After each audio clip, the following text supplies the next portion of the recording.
donne cette liberté de nous réjouir en toi.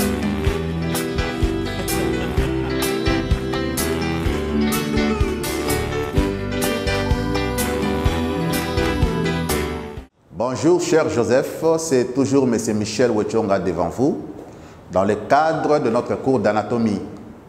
La fois passée, nous avons parlé des os des membres. Comme nous avons dit, vous le savez, le corps humain a deux sortes de membres, le membre supérieur et le membre inférieur.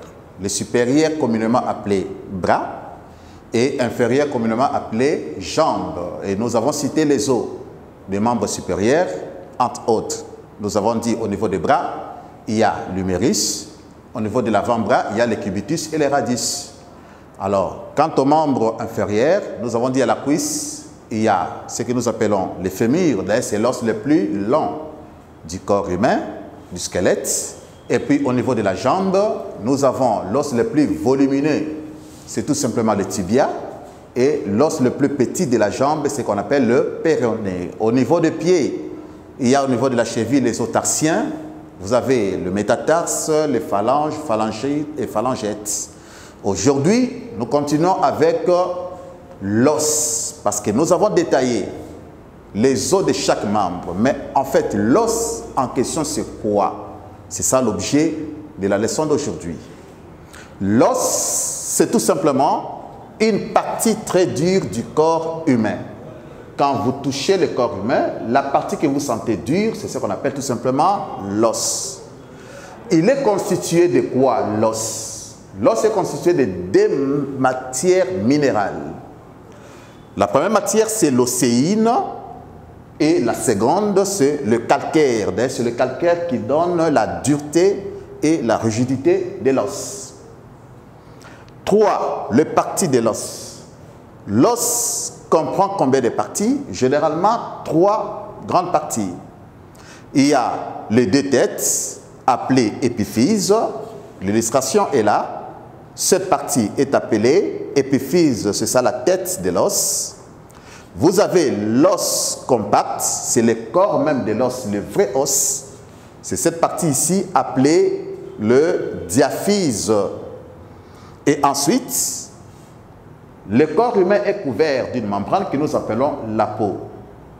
Nous les hommes, nous sommes toujours habillés. L'os aussi est enveloppé d'une membrane qui est appelée le périoste. Et c'est pour votre information, c'est cette membrane appelée périoste qui participe à la soudure de l'os lorsqu'il y a fracture. 4e point, forme de l'os. On distingue A, les os longs, exemple le fémur. À part le fémur, vous avez l'humérus, c'est un os long aussi. Vous prenez le tibia, le péroné, les cubitus, ce sont les os longs. B, les os courts. Nous avons cité la vertèbre. Mais par la vertèbre, vous prenez les os carpiens, les os tarsiens, les phalanges, phalangines, phalangettes. Tout ça, ce sont les os courts. N'oubliez même pas que à l'intérieur de l'oreille moyen, il y a aussi les os, une chaîne d'osselets, qui sont les os courts aussi. Entre autres, on cite le marteau, l'enclume, l'étrier. C'est les os plats. Nous avons cité les sternums, qui est connu. L'os plat de la cage thoracique. Devant la poitrine, il y a les sternums. Quand vous prenez aussi l'omoplate, les omoplates aussi, ce sont les os plats. Ainsi, nous avons fini avec l'os en tant que matière. Si contre, vous avez un exercice. La première question, quelle est la matière minérale qui donne à l'os sa dureté? La deuxième question, chez un nouveau-né, l'os est appelé, vous complétez.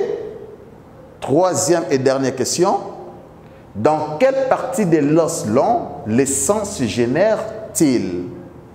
Cher Joseph, protégez-vous tout en respectant toujours les 5 barrières, les 5 mesures barrières pour lutter contre la pandémie actuelle.